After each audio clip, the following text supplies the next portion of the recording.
home game, wasn't it, that the fans protested, didn't arrive until late. And I felt a little bit sorry for Rob because he wanted to get the fans going, but they weren't even here to get behind the team. I understand why they weren't, but in terms of the ownership of Fosun staying, going, what's likely to happen? Anything? Yeah, no, I think your comments are fair because you don't want to criticise fans for making their voice heard. At the same time, Rob is trying to build something different here, isn't he, at the football club? And it's difficult when you walk into a situation like this. Fosun, of course, have made a change since Rob Edwards has arrived, in that Jeff Shee has left the club as chairman. He is still part of the Fosun Sports Group, which is the subsidiary company that is under Fosun that owns Wolves, but he's no longer involved with the football club. Nathan Shee, who is of no relation to Jeff, has arrived as interim period that we're expecting to last for a little bit of time, and then he's a candidate for a permanent position. And what Wolves have to do is make a strategic change in how they approach a transfer window. To be brutally honest, and it was my exclusive at the time, just before Christmas, that Jeff Shee had stepped down and left the football club. Give myself a plug there for the Express and Star while I'm here. Well done, mate. Thank you. Well, you've already done it for me with the paper as well. And I think what they have to do is a strategic change. They have to approach transfer windows with Nathan Shee as the chief, as the boss, listening to those with football experience. Unfortunately, in the past, we've had too many individuals making individual decisions. And you mentioned good players leaving the football club. Ryan Aït-Nouri, Matthias Cunha, go for decent money but still leaving the football club. Pedro Neto in years gone by, Max Kilman, Nelson Semedo leaving on a free in the summer. Wolves signed 6 players without a single minute of Premier League experience between them, and of those 6, arguably Ladislav Krejci, of course is suspended for tonight's game, is the only success of those 6. That is the story of Wolves this season. Do you get the impression that the process is in place at this moment in time? Because where Wolves are as a football club now, they've got to have one eye on next season. Vitally important they do that. So do you feel as though that's Rob Edwards' spec at the moment? I need to get performances, yes, I understand that, but getting everything right for the start of next season is vitally important. Yeah, spot on. I mean, all of the eyes from us and from supporters is looking towards next season. We all know Wolves are going to be relegated to the Championship, so that is, of course, where our attention will go. Rob Edwards is understandably talking about, we've got to go take each game as it comes and try and approach, of course, a really important game tonight in Villa, and Wolves really only have 2 opportunities to give fans any joy at all, really. Tonight's game and the FA Cup, which is Liverpool, which of course is not an easy tie. So they're the 2 opportunities. But you're totally right, and look at how they ended the transfer window. They made fantastic money on Jürgen Strand-Larsen to Crystal Palace, excellent money on John Arias, who's one of those 6 signings I mentioned, going back to Brazil, excellent money on Agbadou, who was in bad form and left the football club. And who did they bring in? They brought in Adam Armstrong, a player that we know can do it in the Championship. So of course the club is starting to move in that direction, and we are hearing good sort of whispers around preparing for a Championship push, and all of the noise coming out of the club is we want to come straight back up again, but they've got to have the transfer window they have a much better transfer window than they have done in really the last few years. There was a call from Rob Edwards earlier in the week about bringing the fans to the party for games like tonight. Derby game, Bully mentioned it as well. I was here for the Arsenal game, and for 35 minutes they rolled over and let Arsenal do what they wanted. Then all of a sudden there was that spark, whether it come from a refereeing decision, a tackle, whatever it was, and all of a sudden we saw a Wolves side on the front foot that was so different to the first half, and I think maybe that's what the fans need from tonight's game. Yeah, I completely agree, and actually to sort of move away from the fiery debate of a derby game, which is, you're totally correct. There's also a tactical element to this as well. In that Arsenal game, Wolves played a sort of packed-out midfield and 1 striker and left Tolu Arakadare on the bench, and it didn't work. They tried to play out from the back against Arsenal, and they got caught very early. What have they done tonight? Done the exact same thing, and that slightly concerns me. I understand Villa have got their injury issues in midfield, and of course that will be something that you have to take into account. But Wolves have got to find a way to get Adam Armstrong into the game. If they can do that, which he's been isolated in previous matches, then they will give the fans something here, because you'll get Matthias Mane around him, you get John Bellegarde around him, and all of a sudden you're creating chances. If it's the isolated Adam Armstrong we saw in the first 20 minutes against Arsenal, the crowd will not be up for this, and that will work against Rob. So I do think it is, to be honest, a little bit of a risk from Rob Edwards tonight. Let's talk about Matthias Mane. You mentioned him there. He's been unbelievable, hasn't he? I spoke to somebody at Wolves maybe around October time, and they were saying, he won't save us this season, but watch out for this kid, he's going to be special. And sure enough, when he gets his chance, he's special. Hadn't started a Premier League game at Christmas, and he's just come in, 2 goals, 2 assists, but so much more than that. He's given the crowd something to shout about. Now, we hear the Wolves want 50 million for him. Liverpool, Man United interested in him, but probably not at that price. Is there any chance he would stay at Wolves and play in the Championship next season? Yeah, absolutely. I think there's definitely a world in which that happens. He's under contract for a couple more years, so there's absolutely a possibility. I mean, if you want my opinion, I think Wolves should look at a potential sale for a good price and loan him back for a season and keep him in the Championship. I think from a business perspective, that might be a good move. You've got to look from the buying club's perspective as well. Fantastic talent, really good character, really actually quite intelligent, switched on and hard-working individual as well. Interviewed the young man a couple of times, and from a buying club's perspective, do you need to see a little bit more in terms of numbers to spend that kind of money on an 18-year-old? I think there's an argument to suggest that.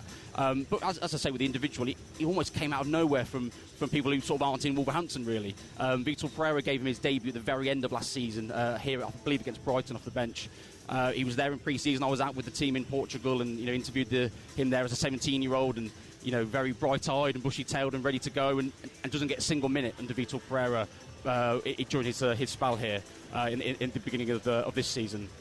And then out of nowhere, you go to Chelsea. You've got an interim there, the under 21 coach, and he's like, well, I've got an excuse really to throw my lad back in.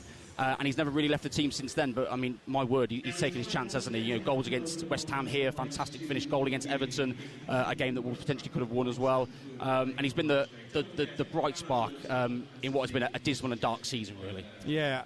There's also this question of whether he's going to represent Portugal or England.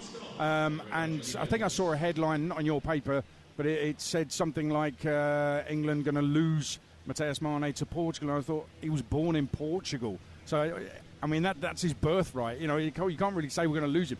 Came to, I think it was Manchester he went to with his family at a young age. So he can play for either. Is there any inside knowledge as to who he's likely to choose? Well, I think it's really telling that when he was at under-18 level, which was 2024 when he first played for them, so obviously a little bit under the age limit as well, he had a choice between the two. They both called him up and he chose England.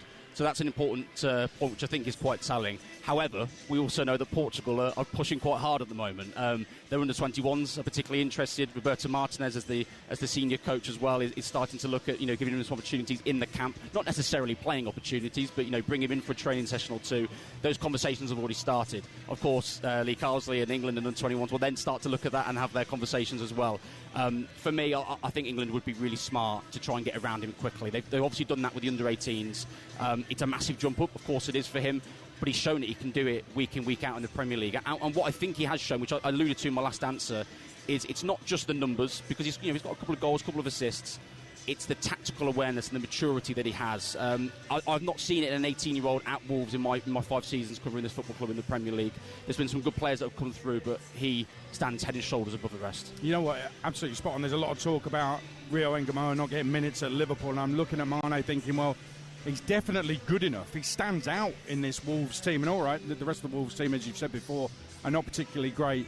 But he hasn't let that get him down. He's playing with a freshness and an almost naivety, dare I say, that hopefully, won't be coached out of him and that we can see for the rest of his career. Because it's an absolute joy to witness, isn't it? Oh, absolutely, yeah. And I think Rob Edwards is doing the smart thing at the moment, trying to allow him to enjoy his football. Because, look, we work in the media. We know how it works.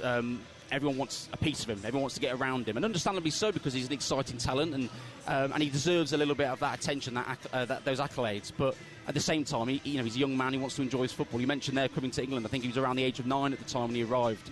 He managed to go through a few academies, got himself an opportunity in Rochdale in non-league, and Wolves. And I can give a shout out to Harry Hooman, who works in the Wolves academy scouting structure. Plucked him out of nowhere. There were other clubs interested. Man City were looking at him. A couple of other clubs were looking at him. And by coincidence and by judgment as well, I believe, Wolves managed to get him. And look, within less than 2 years, he's starting every game, every week in the Premier League. And rightly so, because, as you mentioned, this is not a good Wolves team. But he's not only performing in a bad team, he's objectively performing well. Yeah, he is. And by the way, that's some spot from a scout. That's impressive. Liam Keane in the paper, big match prediction, score draw tonight, is it?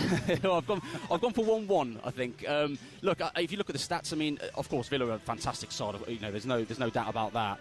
But Wolves are unbeaten their last 4 here at home against Villa. In all 4 of those, actually, under 4 different managers. So it says it all, doesn't it? It's absolutely spot on. I mean, that says everything about them sort of managed decline of this football club in the last 3 or 4 years. We had Bruno Lage, Julien Lopetegui, Gary O'Neill and Vitor Pereira, and of course Rob Edwards can make that 5 out of 5 today, 3 wins and 1 draw in that time.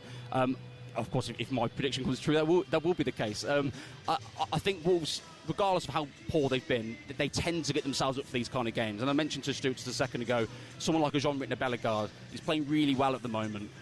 Really quite sort of neat and tidy, attractive player in that sort of pocket in between midfield and the forward areas. And particularly with only one striker tonight, he's going to be really important. They did score here actually against Villa last time out, so he'd be a player I'd keep an eye on. But I think Wolves will be up for this one. Yeah, Bellegarde was playing really well when he got injured, wasn't he? It was a big blow for Wolves. Liam, it's great to talk to you. Good Thank insight. you. Thank you so much. Liam Keane, Wolves reporter for the Wolverhampton Express and Star. You're listening to Kick-Off on TalkSport with Sky Sports. Don't forget that with now you can stream all the Sky Sports action flexibly, like Wolves, Aston Villa, live tonight. Search Now Sports, just over 10 minutes to kick off, live on TalkSport here at Molineux.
in their final 11 games from around this time onwards, March the 1st onwards. Some of their players admitted they actually gave up. And a little story, actually. Paul Jewell was the manager in the second half of the season. He described the players as frightened. The Derby player at the time, Andy Todd, son of the Derby legend Colin Todd, said too many of us threw in the towel early. And in November that season, by which time Derby had won the only game they were going to win that season, they'd lost 10 of 14. So Billy Davies left, Paul Jewell came in, and on his way to the club, he got a phone call from David Moyes. And David Moyes said to him, "I've heard you're taking the Derby job. Don't do it." And Paul Jewell said, "Why?" He said, "Well, we've just played and beat them 2-0. They're not going to win another game this season." To which Paul Jewell laughed, thinking, well, that's not going to happen. I'm going to take over. We're going to win some games and get out of it. They didn't win another game this season. David Moyes was absolutely spot on. And thinking about it, that team, when you've got players saying that they threw in the towel, I don't really see these Wolves players doing that, Stuart. Well, when you consider, and myself and Joe were just chatting, they got 2 points out of their first 18 games, which is just unbelievable when you start a season like that. And to be fair to them, they're in and they're fighting at the moment. You know, there's an upturn, and I can see them probably doubling their points tally between now and the end of the season if they keep playing the way they are. And I look at the Forest side, they got relegated in '94. You stayed with them and came back up the next season. They won 10 of 42 games, that Forest team that went down. They finished bottom. And in the run-in, I think they beat Spurs, you drew away to Arsenal. Earlier in the season, you beat Leeds 4-1 at Elland Road. Roy Keane, I was at the game, Roy Keane was magnificent. But there was no sign of Forest, or they just weren't good enough to stay up. But they didn't throw the towel in at any point. No, we certainly didn't do that. And to hear from players that they threw the towel in and knocked it on the edge, yes, you can play with confidence drained out of you, but still you've got to put a bit of effort in, because the fans put effort in coming to the game. They do, and the fans are expecting Wolves to put in effort tonight. It's been a tough season for the fans here at Molineux, but peak performance provides pride, and a Wolves win will be a killer for the Villa. Here's your commentary team for tonight. Wolves against Aston Villa, with former England captain Stuart Pearce alongside Joe Shannon. Or live sport. Talk.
Yeah, we're in with a shot here. Lose tonight, and that gap, especially if rivals win across the rest of this weekend, and it will seem a long way off. So it's a really important 90 minutes. Most teams have got 12 games to play before we get to who finishes where and who gets into the post-season jamboree of the playoffs.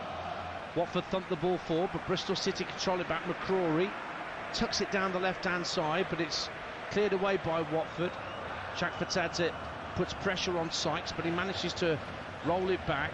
And George Tanner will clip it out to the right-hand side and get it back again inside his own half. It is definitely 3 at the back, but it looks like Borges, who's playing as the third centre half, Adrian, and McCrory's playing as the left wing back. Yeah, look, it must be a little bit frustrating for Borges in particular, because he's created a lot of chances this season. He loves to bomb forward and put crosses in.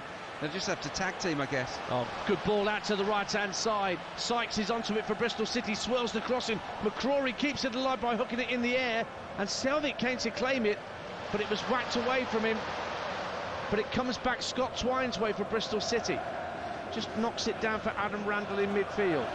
Knight turns away from the attentions of the Watford midfield. It was Kayembe that was trying to close him down. And back it goes to the Bristol City back 3, and Tanner fires it up to Sykes on halfway. He's being pressurised by Mfuni. And back it goes to Radek Vitek on loan from Manchester United. He's kept 9 clean sheets in his 29 league appearances for Bristol City. But as you mentioned, Adrian Clarke, he was a big part of that win at Blackburn in midweek. Yeah, he was outstanding in that game. And he'll be a big player for them between now and the end of the season. Just early impressions, Bristol City's moving the ball confidently, making the pitch feel massive for Watford. The 2 wing-backs hugging the touchline, and what that's done has just created lots of space in those central areas for Knight and Randall and Twine to get onto the ball. So, yeah, good start, I think, for the home side. And Gakia with a throw for Watford, just ahead of the 18-yard line on this near side, the Watford right.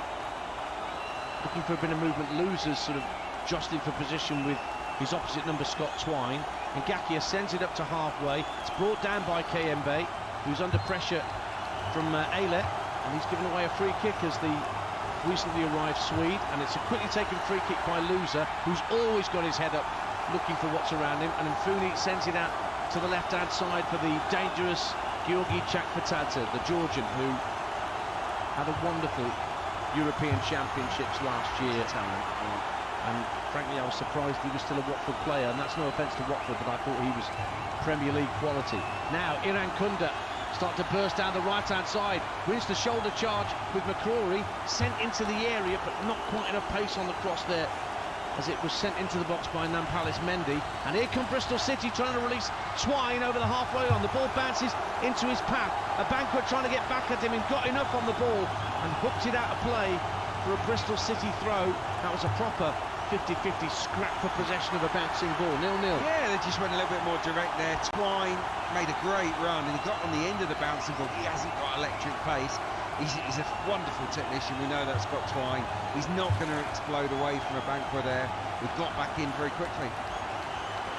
4 minutes gone. 0-0 on TalkSport 2. Bristol City with a chance to get within a point of Wrexham if they get all 3 here tonight at home. And a foul by Twine on Nampalys Mendy, just inside the Watford half. So the Hornets will have a free kick. Watford earned a draw against Bristol City at home last November. It was an early goal from Mark Bowler, but Scott Twine equalised just shy of a half hour. And again, that was a game where the Hornets had a lot of efforts, 15-9 in their favour, but Bristol City held out for a precious point. One behind for a Bristol City goal kick away to our right, 0-0. Yeah, in the central midfield, I think it's a really good sort of battleground here tonight. Nampalys Mendy, very experienced. Imran Loser, just a wonderful all-round central midfielder up against Randall and Knight, who will always give you everything week in, week out. They both do, you know, a good on the ball, but also good without it. I think, you know, it'll be fascinating to see who wins that particular battle tonight. Reece with a good flick on, but just couldn't quite profit from it there. Tommy Horvath, who's not really got involved yet, wearing gloves tonight. Tommy Horvath on what is, I have to say, a very mild night in the West Country. It was mild up at Middlesbrough. I couldn't believe it. I was up at Middlesbrough on Tuesday. Yeah. It was mild. Yeah. No need for unexpected. Yeah. Very pleasant. No, it's I'm hoping that's the end of this very cold, wet winter. Now here's Chakpatadze slipping the ball into the box for Kayembe. Across for Kyogo. Watford lead. Brilliant start for the Hornets. Kayembe played it across the face of goal, and Kurungo went in at the near post and steered it into the roof of the net from the tightest of angles, right in front, but he still manages to beat Vitek. And Watford have their noses in front as the race for a place in the playoffs intensifies. 6 gone. It's Bristol City 0, Watford 1. Well, I said I fancy goals tonight. We've got a nice early one. It's a really good improvised finish, isn't it? At the near post, Kieran Gould he gets across the near post for the cutback, and he elevates the ball, he dinks it above the goalkeeper, in at the near post. It's a really clever finish with plenty of guile, but excellent play from Watford. Really sharp stuff down that left-hand side, with Kayembe at the heart of it. And look, they hadn't really offered much until that point, Watford. Now they find themselves in front. 7 minutes played. And the 9th goal of the season for Luka Kurungo, aided and abetted by Chakvetadze and Kayembe with that play down the left-hand side, and just got in front of his centre-half at the near post, and Vitek looked to have the near post guarded, but the ball was sort of hit upwards by Kurungo, making it difficult for Vitek to throw his hands up. Before he knew it, it was in the roof of the net behind him. It was an unusual finish, wasn't it? It was not the kind of finish you see that often at the near post, but I would credit him. I think it was absolutely deliberate from Kurungo, and yeah, look, he's a man in form, isn't he? Now Mendy looks for the goal scorer Kurungo, works it out to Ngakia, level with the 18-yard line, swings a deep cross in, too deep for Kayembe. Chakvetadze is giving chase, but Sykes gets there first and just hooks the ball away from the Georgian, tries to play it up to Rees on halfway, but a banquet is there for Watford, slightly out of position. Mendy looks to flick it out to the left wing, but it's out of play for a Bristol City throw. On TalkSport 2, 8 minutes gone, so already the deadlock broken in our Friday night football here at Aston Gate. Out it goes to the left-hand side nearest to us, and Ross McCrory, and he'll give it back to Neto Borges. Jason Knight now picks the ball up in the centre circle. Square ball to his right for Tanner. Tanner looking to release Sykes down the right-hand side, and Fooney protects it well, goes behind. He's a centre-half really by trade, Stephen Fooney, on loan from Manchester City. It's his first loan out as a player. Yeah. 6th appearance tonight, and that's quite capable defending in that position there, Adrian Clark. Yeah, and I think he's trying to get the visiting fans up as well, wasn't he? Sort of gesture in there as he saw the ball out. Look, yeah, if you can get your first loan to a championship club, big club like Watford, and be a regular in the team, you're doing plenty right. You know, it's a good opportunity for him. And it shows that they're looking for him when they play these short goal kicks. He's only 18, but he's clearly not scared about receiving the ball in tight positions. Bristol City win it back, and there's a foul on Randall there by Loser. He clearly chopped him down. Easy decision for the referee to give a free kick there for Bristol City, who trail by a goal to nil. If you're just tuning into EFL Live this Friday evening, 9.5 minutes gone at Aston Gate. Jason Knight lays it back to George Tanner. Now it's with Noah Ayler. Ayler, a recent arrival, joined from New York Red Bulls in the end of the January transfer window. Played for Malmo and Mjällby in his native country. Former Swedish under-21. A bit of pedigree, hasn't he? Played at a decent level. That was good play, wasn't it? I think they'll be disappointed, Bristol City, with the way they defended the goal. George Tanner maybe a bit frustrated. He's a little bit overloaded, wasn't he, with Chakvetadze and Kayembe. Kayembe did really well. He played with his head up. He scampered to the byline. He knew exactly where his centre forward was, and the cutback was as good as the finish. Good tigerish work from Jason Knight to win the ball for Bristol City in the centre circle, dispossessing Kayembe. And now the 3 centre-halves for Bristol City exchange passes. It's with Neto Borges on loan from Middlesbrough. Fires it out to McCrory, right down beneath our commentary position, but Iran Kunda does enough to put him off. Kurungo chest it down for Iran Kunda, but there was a handball from the Aussie. And so a free kick for Bristol City now, just shy of the halfway line. Looking forward to seeing Iran Kunda tonight. You see the highlights reels, you see some of the goals he scores. He's clearly a player with match-winning ability. Hasn't delivered maybe consistently for Watford, but you know he's got a lot of ability. Well, free kicks won by Ross McCrory, brought down by Ngakia. I was speaking to Chris Owellamo, who I was doing commentary with on Stuttgart Celtic last night. He watched Watford lose to Ipswich, and he felt that Iran Kunda was a lucky boy not to get a yellow card, a second yellow card, and get a red. Yeah. So there's still a rawness to him. Yeah. Well, Javi Gracia left really, basically.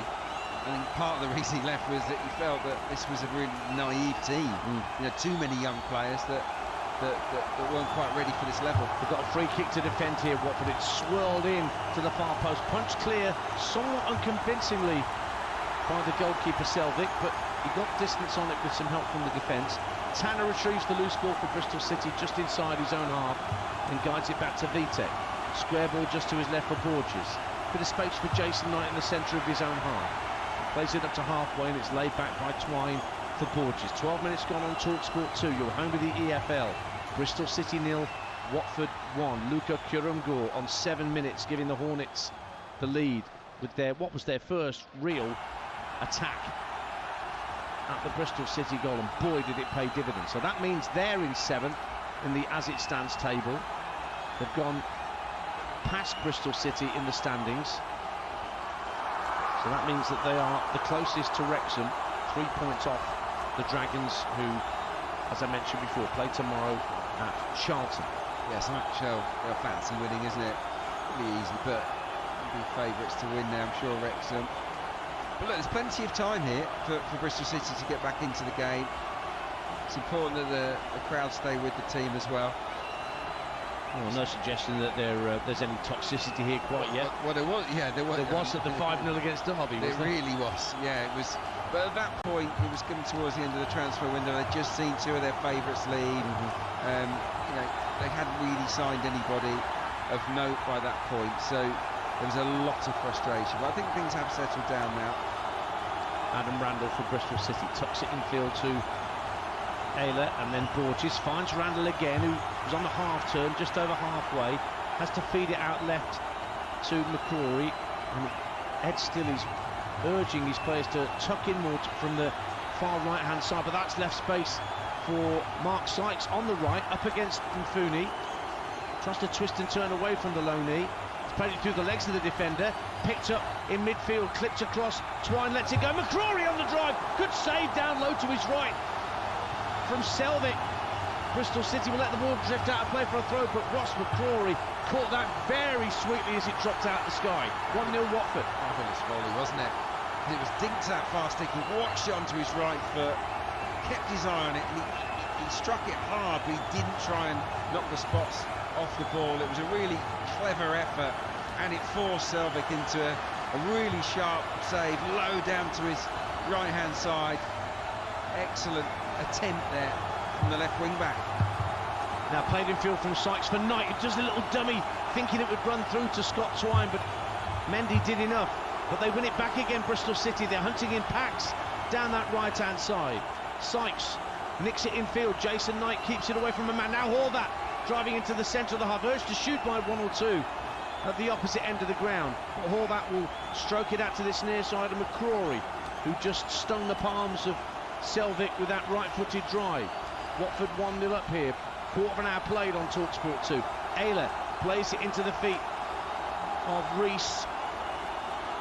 Skied in the air by the Watford defence. Loser tries to get a piece of it. Mendy lets it drop and then hoofs it over halfway. Half expecting Kurumgor to make a run after it, but he was never going to catch that up. He wasn't. No. You see they've worked really hard in their shape. Out of possession, it's a very defined and compact 4-4-2 for Watford, with Cranberry going to press as well. Now, Ed Steele, you watch him in that technical area, he's coaching constantly, isn't he? He's sort of micromanaging every little situation down there. You know, whether that's helpful or not, we'll probably depend on the individuals. I never used to like that particularly, but it can be effective.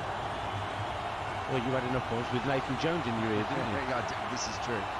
Little back heel from Randall into the area, but Abanka's got plenty of time just to size up his options. Loser chips it down the right-hand side. Lovely clearance, found Iran Kunda, but he can't get the head back to him from Kurumgor. Swung into the area by Horvath, but Mfuni very calmly brings it down inside his own area and rolls it out to Chakvetadze. He's running back towards his own dead ball line under pressure from George Tanner, and Bristol City end up winning a throw on the right-hand side. 1-0 Watford. Yeah. Well, Struber's known for his team's pressing. You know, they always work hard out of possession, and we're seeing that, aren't we, from the Robins here. Tell you what, Mfuni has really impressed me in the early stages. Yeah, looks good, doesn't seems calm. I think that's always the way, you know, a good sign, especially for a young player. You know, are they flustered by the level? No, he clearly isn't. He's very, very comfortable. That's Adrian Clark alongside me, Ian Danter, former Arsenal and Southend winger. You're listening to EFL Live on TalkSport 2 with McDonald's. Order delivery on the McDonald's app from 11 a.m. 18 plus fees apply to delivery orders subject to availability. Price may vary. Watford 1-0 up, but they've got some more defending to do because Mark Sykes tries to get past Mfuni on that right hand side. It comes off the young defender, and Bristol City have a corner at the Accio end away to our left hand side. Watford 1-0 up. Yeah, there's a couple of times they've moved the ball really nicely, smoothly towards the right hand side. Bristol City, that's a lovely pass, one touch from Jason Knight into the path of Sykes, who will bomb up and down all night long. That's not a problem for him. Mfuni was there, did enough, and he couldn't prevent the corner. Taken short by Twine to find Horvath, who gives it back to Twine, right-hand corner of the area, chips it to the far post, it's overhit. Rees was the intended target, but it sailed over his head and behind for a Watford goal kick away to our left-hand side. There's no goals anywhere else tonight. Wolves Villa over on TalkSport, that's 0-0. So too Harrogate Town against Cheltenham, the one League 2 fixture tonight. And that's had about half an hour played. Got to get tomorrow. Plenty of live football for you at 12:30 on TalkSport. You've got Bournemouth against Sunderland in the Premier League at the same time here on TalkSport 2. Portsmouth against Hull City, and we'll follow that up with the Championship leaders Coventry at home to Stoke. That's the 3 o'clock game. Myself and Perry Groves will bring you full comment on that one and keep you updated with all the goals elsewhere around the country. Kayembe for Watford tries to look for Chakvetadze with a floated pass, but it's overhit and out of play for a throw to Bristol City. Managed by Gerhard Struber, appointed in June. My abiding memory of him is keeping Barnsley in the Championship on the final day during Project Restart in 2020 when it was Clark Odwar bundled the ball in at the old Griffin Park to prevent Brentford getting automatic and having to deal with the playoffs and keeping the tights up.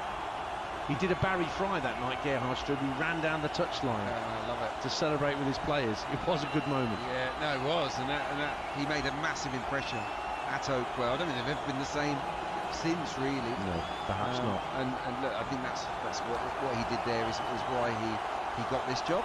And I think by and large he's done really well this season.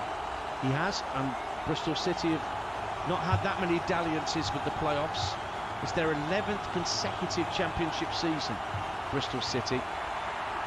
And the first playoff campaign in that spell was last year, and they lost to Sheffield United over 2 legs in the semi-finals. I want to get into it again. It's Borges sending the ball back to Ayler in the centre circle. 20 minutes gone on TalkSport 2. You're home with the EFL. Watford leading at Aston Gate through Luca Kurungard's 7th minute finish at the near post after good build-up down the left-hand side for the Hornets. We've got everybody back in their own half as here come Bristol City down the inside right channel. Horvath has to knock the ball back to Borges in the centre circle. Now Ayler, he's been pressurised by Kayembe. And they have to go back to the goalkeeper. It's good pressing from Watford. Yeah, really disciplined. You can see them. Obviously, Ed Steele's, animated down there. He's talking them through it. But they've clearly worked really hard on keeping their shape. Deflection works the way of Mark Sykes, who works the ball out to Horvath on the right-hand side, level with the 18-yard line, goes round Mfuni, lays it back to Jason Knight, 30 yards out, takes a shot, comes off an arm, does it? No, says the referee. Hooked away by Watford, goes out of play for a throw to Bristol City, level with the 18-yard line on this left-hand side. Yeah, look, we don't have the benefit of a replay here, but my instinct tells me that would have been a bit harsh. It did come at the player. I think it hits the elbow. Just sneaking a look on someone else's monitor. Just turned his back and just caught the elbow, but the arm was tucked in. For me, no penalty. Don't let them know you're looking at their monitor, they'll charge you. Just be careful. Adrian Clark alongside me. We're approaching the midway point of the first half.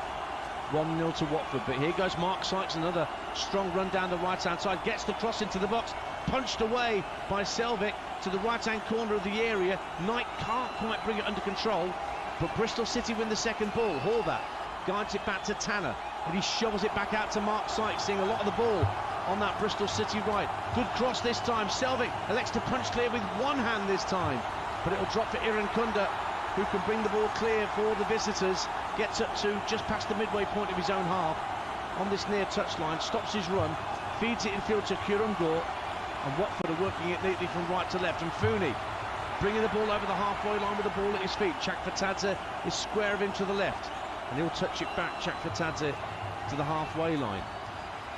Amankwa almost slipped as he received the ball there, but he still manages to get the ball back there, and it's brought away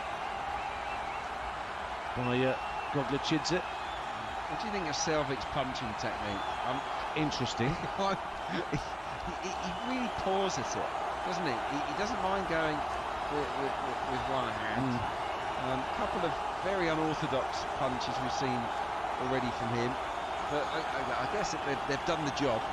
But I'm not sure. I'm not sure he's got his technique spot on there. Maybe it's a Norwegian thing. Yeah, maybe. He joined in January from Udinese, did Egil Selvik, 28 years of age. Here is Randall for Bristol City, feeding it up the left-hand side. McCrory wasn't expecting it at first. He turned his back on the ball, but he did manage to win a throw off Amankwa, and Amankwa puts it out of play on this near side. So Bristol City fire it back into the centre circle for George Tanner. 23.5 minutes gone. 1-0 to Watford here. No goals on TalkSport between Wolves and Aston Villa in the early stages there. And still no goals at Wetherby Road in League Two. Harrogate Town 0, Cheltenham Town 0. And Fooney takes the ball down on his chest, really sumptuously, fires it down the left-hand side and forces Tanner under no real pressure to hook it out of play for a Watford throw. 1-0 the Hornets lead. Yeah, he had a bit more time there than he thought. Tanner panicked a touch there. What I've got to say, when Bristol City have the ball and Watford are in their shape, 4-4-1-1, everyone's just staying in their positions. It's formulaic football from Bristol City. I want to see more chaos. Players popping up in different areas, dragging these blue shirts out of position. At the moment, Bristol City's football is a little bit football by numbers, and that's playing into their hands a touch. Watford have a throw, not close to the corner flag, away on the far side in front of that corner between the Dolman stand and the South stand. And it will be Mfuni to take it. Chakfatadze close by, throws it down the touchline, looking for Kurungor, and it goes straight out, play over the dead ball line for a Bristol City goal kick, much to the delight of those fans in section 82. Short goal kick from Vitek. Kurungor on the press inside the 18-yard box, but Borges will get this clear for the Robins, looking for Rees on halfway. Just gave Abankwa a little nudge in the back, but Abankwa still won the header well. Another young player that's doing really well at the moment. Here's Ngakia, formerly of West Ham, just lobs the ball neatly over McCrory, and now Iran Kunda gets away from Borges, who caught him late after the ball had gone. Neto Borges gets the first yellow card of the evening, and Watford get a free kick midway point of the Bristol City half on this right-hand side. Watford 1-0 up after 25 minutes on TalkSport 2. Yeah, it was great play initially, wasn't it, from Ngakia, and it's just a little bit too quick there, Iran Kunda.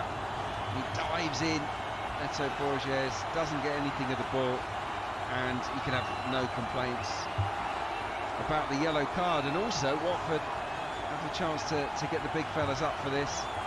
Man loser over the ball. We know that he's got a quality left foot. I'll tell you what, he's got a hoik it quite some distance. Well, it's not quite at the midway point of the half, in actual fact. It's about a third of the way inside Bristol City territory, but tight to this near touchline. Bristol City are very compact with a line at the edge of the D. And Loser will swing it in left-footed. Lovely delivery. Abankwah goes up for a header, and it comes off the post and stays in play. And somehow Vitek just clutches onto it. It may have come off his own player, or it might have been Goglachidze that got the final touch. But either way, Adrian Clark, he didn't move fast enough, Vitek. It came off the post, and he almost bundled it into his own net, but survived. Incredible. Yeah, Goglachidze believes, I think, that he got the last touch. It was a beautifully flighted free kick. It comes off the back of Goglachidze's head, and it hits the post, it hits Vitek, and somehow stays out. I think it hit the post twice. The first from Goglachidze's header, and then the second from when Vitek tried to collect the loose ball right in front. Scare for Bristol City, but they are only 1-0 down. It could so easily have been 2-0. Goglachidze, another Georgian. I bet Jack Fatadze, who's in possession now, gave the Pozzo family a recommendation: go and get this guy. And so they did. Saba Goglachidze on loan from Udinese, but then if there's one thing the Pozzo family know about, it's what's happening at Udinese. That's a club they know plenty about. And look, they've won another free kick. Yeah, another foul. This time it's on the opposite side. Loser will take it. He takes pretty much everything. So instead of it being an in-swinger, it's going to be an out-swinger, potentially. Again, a very compact defensive line, just in the width of the D for Bristol City, but they're bang on the 18-yard line. Jack Fatadze leaves it for Loser to play that out-swinger, headed out quite comfortably by Tanner. Horvat is herring after the loose ball, but Loser very calmly deals with it. And then Ngakia plays a crossfield ball. Abankwah heads it down and into the Bristol City box. But this time for Borges to control. McCrory wants to get his head up. There's 3 Watford players hunting for the loose ball. That's a neat pass hit down the line, and Randall finds Rees. What a ball from Emil Rees to pick out Mark Sykes inside his own half, admittedly. But that was a fully 60-yard ball. That's hit first time. A proper switch of play from the big centre forward there. That was great. He made up his mind early, and he swung it right across. That wasn't a long ball, that was a long pass. Yeah, that was class. Adrian Clark alongside the Ian Dancer at Ashton Gate on this mild Friday evening. Watford leading by a goal to 0 and getting within 3 points of the playoff pack ahead of all of the weekend's football. Mention the 2 games we've got on Saturday from the Championship. Don't forget Birmingham City against Middlesbrough, Monday night, 8 o'clock. Here comes Sykes down the right-hand side again, but Mfuni, so again, calmly just strides across and gets the ball clear for Watford. Loser up to Kirungur in the centre circle. Chips the ball out to the left, looking for the run down that left-hand side, but it's been intercepted by Bristol City. And away comes Sykes, finds Knight in that right-wing position. Good ball into Horvat, who takes the ball with him into the area. Room for a shot, beaten away by the goalkeeper. Another good save from Egil Selvik. And it's cleared away by Mendy, and an offside flag's gone up for a Bristol City player who was trying to get onto the rebound after Egil Selvik was tested again, this time by Tommy Horvat. 1-0 Watford. Yeah, the Slovenian, he's lively, isn't he? He's bright, he's busy. He's the man that they brought in to replace Anis Mehmeti. Big boots to fill. But there, wriggled away, didn't he? And he caught his strike beautifully, got good contact on it. And the save is decent again, isn't it? This time it's low to his left-hand side from Selvik. So he's been called into action a couple of times. They have had a lot of the ball here tonight, haven't they, Bristol City? 71% so far. Irankunda chasing after a flick on at the edge of the Bristol City box. Leaves it from Ngakia, right-hand side. Thought about crossing first time, but he plays it back infield. And then Loser swings it out to Jack Fatadze. Left-hand corner of the penalty area. Kayambe making a run down the left-hand side of the box. Has it now. Tanner at his back. Works it back to the Georgian Jack Fatadze. And further back infield for Nampalis Mendy. Loser trying to pull the strings, as he often does for Watford, from the centre of midfield. And it's gone back out to the left-hand side. It's played behind Loser, but Irankunda can just pick it up. Smacks it goalwards, and it's only just wide. What a hit from Nestor Irankunda. So close, he's got his hands over his face. He knows how close that fizzing drive was to beating Vitek. It's only just wide of the angle of post and bar. 1-0 to Watford. That was a scorching effort, wasn't it? From Nesteri Irankunda. He can hit a ball. He really can. It had dip. It had a lot of pace on it. And the keeper, Vitek, was well beaten, and it's whistled just a couple of inches past the stanchion where the post meets the bar. Really good attempts from the young winger. He hasn't scored since August. Both his goals came right at the start of the season. Boy, he was a whisker away from getting his first goal of 2026 and putting Watford firmly in control of this championship fixture. Again, Ed still urging his Watford players to feed across from the right to the left as the ball goes forward for Bristol City. Rees goes down, wanting a free kick. Twine gets a free kick after that as Abankwah brings him down. Referee wasn't interested in the challenge on Emil Rees at the edge of the area, but when Twine went down a couple of yards further back, he blew the whistle, and Bristol City now have a free kick that's perfect for somebody like Twine to strike to goal from 25 yards out. He is the best free kick taker in the championship, there's no doubt about that. Scott Twine, best in the EFL. That's a bold statement. I think it is, though. I mean, just look at the number of goals he scored from this kind of position. He is magnificent. Now, it'll probably be the commentator's curse here, but you just have to look through his track record. He's wonderful from this kind of range. He doesn't score tap-ins. No, and he bought the free kick and just got his body in front, and Abankwah, yeah, he couldn't really get out of the way. It's a four-man Watford wall and a draft excluder behind it. To the left of centre, 25 yards from goal. Up steps Twine, right-footed, straight into the wall. Comes out to Horvath, who drives it again against the wall. It was Mfuni that came out to block the second ball. Teased out to this near side, the left, looking for Scott Twine, and it's headed out of play by Loser. And he was trying to stop one of the Watford substitutes, giving the ball quickly back to Scott Twine. Didn't like the idea of one of Scott Twine's teammates playing ball boy. Fair enough. Yeah, it was a poor free kick, wasn't it? Up again in the big build-up and straight into the wall. It's a better spell for Bristol City. They've had a couple of shots on target now, as they should do, really. Like I said, they've had 70% of the ball and a lot of territory without really creating what you describe as a hatful of chances. Just over 11 minutes to half-time here on TalkSport 2. Bristol City 0, Watford 1, as it's been since around the 7th minute when Luka Kurungor expertly steered a cross in from the dead ball line in at the near post, somehow squeezed it past the defender and Vitek on the goal line. And it's 1-0 to the Hornets, who have a decent away record though. They've not won that many, but only one defeat in 7 on the road, and that was at Southampton, who are banging form earlier this month. A lot of draws, aren't there? Yes. On the road. You could look at your stats in different ways. You know, I looked at it and thought, oh, they've won once since New Year's Day. Not great, but they have been picking up points. Abankwah thumps it clear for Watford, looking for Kurungor on halfway.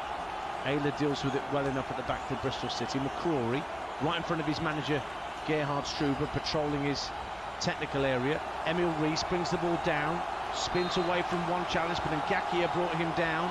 Another free kick to Bristol City, but this is just past the midway point of the Watford half. Jason Knight putting it in the position that the referee wants it to be in, and now he's marching Imran Loser back to where he wants him to stand, but of course Loser's not moved back yet. Now he's had the instruction, he stands behind the old shaving foam. It's on the pitch, so we're into the last 10 minutes of the first half. Bristol City, they forced Egil Selvik into 2 very good snap saves, but it's Watford who have their noses in front. Watford holding their defensive line right on 18 yards as Horvath swings a left-footed free kick into the box, drifts out to the right-hand side as Watford head it clear. Randall puts it back in with a fierce cross. Twine! It's a header that brings Bristol City level. Great cross from Adam Randall, really fiercely struck, and Scott Twine stooped to head it home from 4 yards out, expertly guided past Selvik, who couldn't keep it out. And for all Bristol City's possession, they finally get themselves level in this crucial championship fixture. Scott Twine makes it Bristol City 1, Watford 1. That's not just any cross. That is a wonder cross. Unplayable, undefendable from Adam Randall. And Scott Twine dives to meet it beautifully. It's a textbook header, goes through the goalkeeper's arms. But for me, it's all about the delivery. That is top draw. Just aching for somebody to get on the end of it. It's exactly what Scott Twine did for his 10th goal of the season, and back-to-back goals as well for Twine, who scored in the 2-1 win at Blackburn in midweek. All square on TalkSport 2. 1-1. And we've still got a good 7 or 8 minutes to go of the first half, as Ngakia tries to keep the ball in play at the dead ball line but can't do so. And now the atmosphere's changed a wee bit around Aston Gate, Adrian Clark. It has, yeah. It's a lot more noise, smiles on faces. It was a great goal. It was a really enjoyable goal to watch, wasn't it? I love seeing a ball whipped in at real pace like that. That wasn't hung up in the air, was it? That was a proper whip from Randall. And Twine, look, he's into double figures now for the season. I would hazard a guess he doesn't score loads of headers. Doesn't feel to me it's like all 25-yard disbusters most of the time, isn't it? Exactly. So he'll be chuffed to bits with the way he got the contact on the ball with his head. I'm willing to bet that Scott Twine has never scored a tap-in. You're listening to EFL Live on TalkSport 2 with McDonald's. Order delivery on the McDonald's app from 11 a.m. 18 plus. Fees apply to delivery orders subject to availability even. Get your teeth in, Danta. Price may vary. 1-1, 38 minutes played. Long ball downfield for Bristol City, volleyed back up to halfway by Mfuni.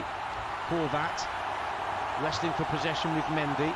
Drops on halfway for Jason Knight, very tight on that right-hand side. It's good work from Horvat. He looks a handful on that midfield for Bristol City, arriving from Sturm Graz, as you rightly say, Adrian, a replacement for Anis Mehmeti. Yeah, he's a full international, you know, he's a good player.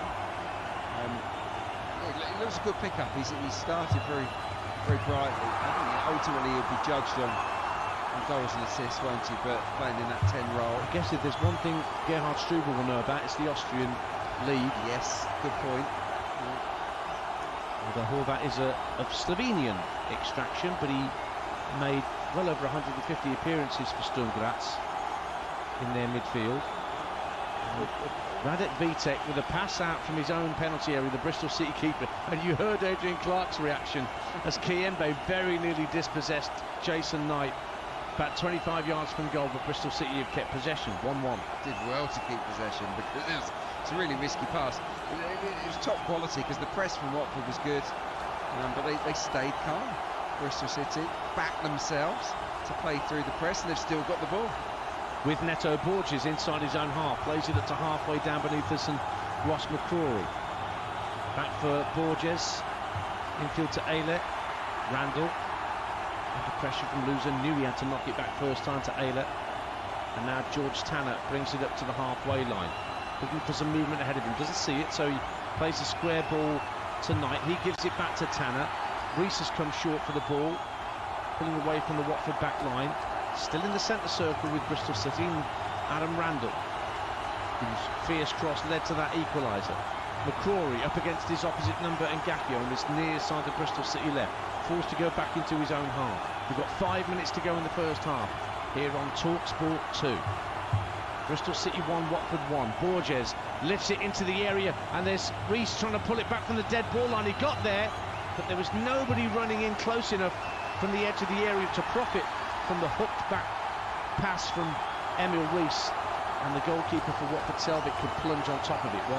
Yeah, I like Bristol City when they go a little bit longer, when they play those searching balls in the channels, because Emil Rees, he's a willing worker. He will make run after run, and did well to get on the end of that one and just cut the ball back. Unfortunately not to a red shirt, but the idea was good. Imran Loser steers the ball across from right to left for Mfuni. Now Chak Fatadze plays the ball back in field to Mfuni. He's seen Chak Fatadze go again. He'll keep it in play down by the corner flag on that far side. 3 waiting for a cross in Watford blue, but Chak Fatadze is running away from the dead ball line now, under pressure from Sykes, and the ball ends up back in the centre circle with Abankwah, and he's under pressure from Bristol City's goal scorer Twine, and they have to go all the way back to Selvig. This time it's Bristol City with a good press. Yeah, and it was applauded, it was appreciated by this Ashton Gate crowd who are engaged now, and they're into this match. And look, it's a difficult game to call, isn't it, at the moment? It's sort of got a nice ebb and flow to it. Oh, I don't know where my 50p's going. No, exactly. It's fairly open. And both teams, I think, have come here tonight to win. And the incentive is there for both, given where they are on the table and what they can achieve with the 3 points and the pressure that they can put not only on their opponents tonight, but the other opponents around them in the table. Iran Kunda dispossessed by Bristol City, and a lovely ball from Randall, releasing Sykes down the right-hand side. Rees is in the area waiting for the cross. It comes in, Abankwa gets it half clear. Horvath wins a header on the 18-yard line. Watford manages to get possession. It's Kayembe back at his own 18-yard line, who will calmly guide the ball down to Ngakia, and he can chip the ball up to halfway, but that's intercepted by Tanner. Here's Scott Twine playing the ball into the feet of Horvath, back to goal, 25 yards out, goes to ground, wants a free kick, referee says no, and so Watford will break now. Chakfatadze on the charge, down the left-hand side. It's 3-on-3 for a moment here as Watford come forward. Chakfatadze moves in field, takes the shot, brilliantly blocked by George Tanner, but it'll ricochet out to the left-hand side where Iran Kunda retrieves it. Left-hand side for Watford, back in field for Chakfatadze. He'll lay it back to Mendy, just slowing the play down again here, Watford. Kayembe steers the ball back out to Iran Kunda, who stayed wide left, cuts in field now. Infield it goes to Loser, leaves it for Kayembe. Now Bristol City have got pretty much everybody goal side. Imran Loser again, back of the square ball to Abankwa, back for Mendy. Chakfatadze a first time ball and gets it back from Mfudi, moves infield again, the Georgian, to just ahead of the centre circle, plays it just to his right for Abankwa, and further out to this near touchline and Ngakia, but he's set upon immediately by Ross McCrory.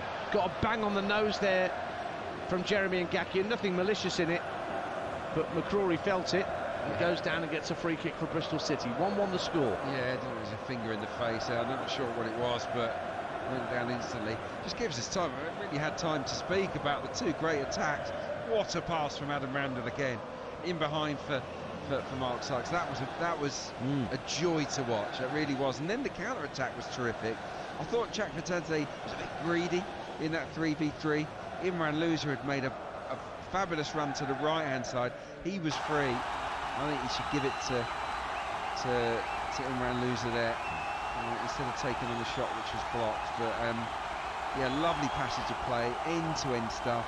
It's been a good watch. It's been a very good watch. Hope you've enjoyed listening to it like we've enjoyed bringing it to you so far here on EFL Live on TalkSport 2. Into the last minute of the first half, Horvath for Bristol City, up to the edge of the area, shot deflected over the bar, corner kick. He could have slipped in McCrory, left-hand side of the box, but he decided to go for goal, and Imran Loser steered it over the crossbar for a Bristol City corner, 1-1. Yeah, look, I said earlier I love the sight of a whipped-in cross. I also love the sight of a defender diving in and a tricky little player just going past them as if they're not there, and that's what we got there with Tommy Horvath. Can't remember who the Watford player was, but they dived in and he properly skipped around him with ease. Scott Twine will have the corner where the Accio stand meets the Lansdowne stand that we're sat in. Right-footed in-swinger, driven into the near post, headed out comfortably at the back by Kirungor doing his defence, and Chakfatadze is first to it, and there's another counter on for Watford. Chakfatadze looks for Kayembe, poor pass, comfortably intercepted by George Tanner, and we're into 1 minute of added time at the end of the first half, and that is a waste for Watford. That is a shot. Yeah, look, if I'm Kayembe, I am having a real moan about that. Now Mfudi classily brings the ball forward from left back, out to Chakfatadze, left-hand side of the area, tries to play it in for Kirungor, and it's blocked by the first defender, and Bristol City will try and counter, as this minute of added time is not going to last much longer, but a poor ball forward from Sykes. He was looking for Rees, but it was trickled straight through to the goalkeeper Egil Selvik. 1-1. I really like the look of Mfudi. He's powerful, he eats up the ground, he's calm, with and without the ball. He has had an excellent... Do you know when you see somebody have their first touch, no matter, and you just think, I remember seeing that from Nicholas Bentner, but that's for another day. Whistle blown for half-time at Aston Gate, and it's all square between these two playoff protagonists.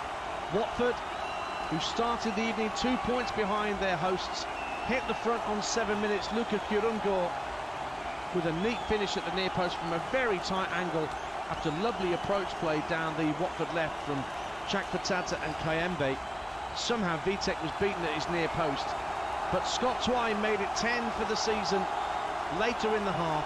A fierce whipped-in cross from Adam Randall, so much pace on it, and Twine flying with a header in the 6-yard box managed to get the ball through the arms of Selvik, who'd made 2 good saves earlier in the half to deny Bristol City he could do nothing about the equaliser. And that's where we're at the break. It is Bristol City 1, Watford 1.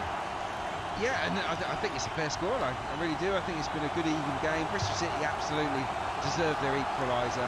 They're the ones that have bossed possession. They've had more shots, and they've tested Selvik a few times before they scored as well. So, yeah, look, Bristol City have played pretty well here in this first half. But Watford have had their moments. They might have scored from their only shot on target, but they hit the post, didn't they, via Vitek.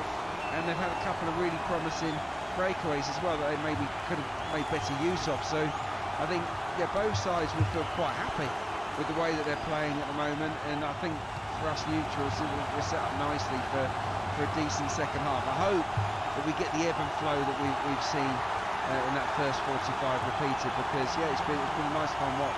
Do you think, because you were looking at Bristol City in that first quarter of the game, and I think you called it football by numbers in terms of their positional play, did that, I mean, did the equaliser come from them being a little bit more open, a little bit more random? It may be, because if you think about where Randall crossed the ball from, he's crossed it from quite a wide area, hasn't he? And that's your central midfielder. But what we saw earlier on in the game is sort of every player for Bristol City just keep to their position. No one really, it was quite rigid, no one moved around and went somewhere unexpected. What we saw for the goal was Randall pop up on the right-hand side. He's a central midfielder, and he's got a little bit of space, and he has made the most of it by curling in a cross of the season contender for Scott Twine. So yeah, maybe there was a little bit more chaos towards the end of that first half from the home side. Yeah, lots to recommend. There's lots of good individual performances out there. Stephen and Fooney has particularly caught the eye for both Adrian and myself, playing a slightly different position. We'd normally expect to see him at centre half, but that Manchester City academy, it spits out some quality, doesn't it? It really does. It really does. They've, it's always been a really strong academy, and they hoover up some of the best talent around, don't they? I've had the pleasure of watching Divine Macassar a couple of times in the last week on loan at Leicester City. He was good on Tuesday. I agree with you. Yeah, he's a class act. He was really good on Tuesday. He was even better the previous Saturday against Stoke City. He's a player that's going to play Premier League football. And look, I've only had the 45 minutes watching Mafuni in the flesh here tonight, but from what I see already, you just think, well, this is a kid that could absolutely play Premier League football. So yeah, they're churning out lots and lots of talent there. And Fooney is just another example of that. Well, this could be anybody's at this point. We suspected it was going to be that way at the get-go, and we're no closer 45 minutes into knowing who's going to get the 3 points. Stay with us for the second half. Promises to be a belter, because the half-time score here on EFL Live on TalkSport 2 for your Friday evening entertainment is Bristol City 1, Watford 1. EFL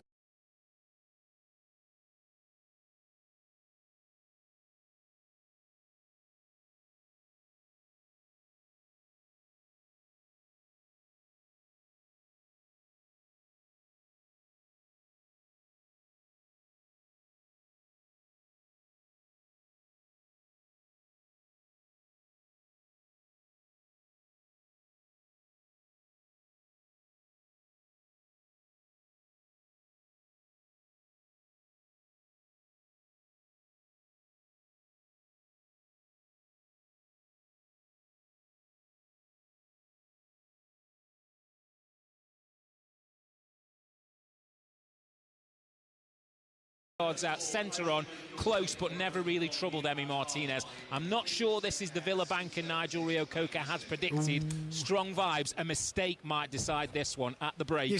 Wolves 0, Aston Villa 0. You see, you've got an opinion on one of Nigel's predictions, but not Brownie. You see that? Come on, Tom. Well, I think I heard Nigel going for me earlier when I questioned about his man and ball challenges, so I'm just trying to even things up there. Top man, half half time. More, it's fine.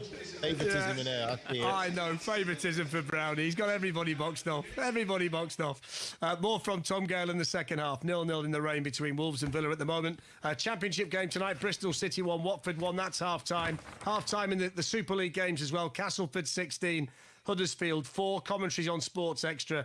And Hull FC 10, York Knight 6 is also a half-time score in the Rugby League. Right, title race to finish off. Manchester City head to Leeds in tomorrow's 5:30 kick-off. Commentary here in full on 5 Live Sport. And if they do win, they're going to close the gap on Arsenal to 2 points again, as they did before Arsenal played last weekend. We're going to play you a little bit of what Pep Guardiola said in his press conference, just to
And ultimately, this demonstrates that nobody is above the law. In other news this evening, Donald Trump says he's not happy with Iran after the latest talks about Tehran's nuclear program. He stressed he doesn't want to use military force.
Τα νέα Samsung Galaxy S26